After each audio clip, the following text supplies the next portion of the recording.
Yung ano naman po, yung batas para po maprotektahan yung mga mangingisda natin dun sa sinasabing pambubuli sa West, Philippine Sea. Kasi we've talked to several na mga, fishermen, mga organization nila, talagang may takot sila. Although sabi nila binabantayan naman sila, may assistance from the PCG, pero it's not enough.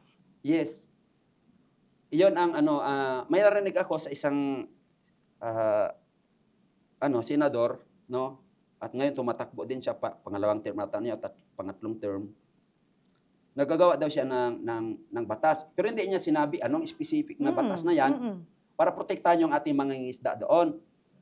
Kaya nga kami sa NGO at ako ay leader din ng mga mangingisda, ang pakiusap namin, yung West Philippine Sea, gawin natin yung heritage 'yan, tulad ng national, park. Gawin nating national park yung West Philippine Sea na 'yan, para hindi mapasok ng kung sino-sino.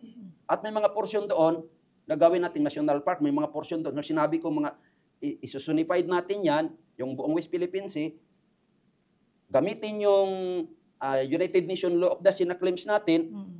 para, iwasan na yung, imaginary claims ng China na 9 dash line nila, 10 dash line nila. Ngayon marami na silang dash line diyan na imaginary na wala namang, ano lang nila, gawa-gawa or imaginary lines na 'yan.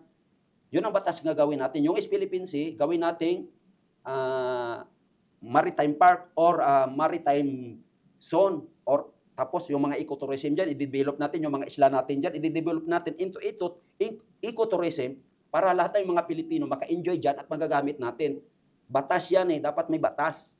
So walang batas, sabi na atin ang West Philippine Sea.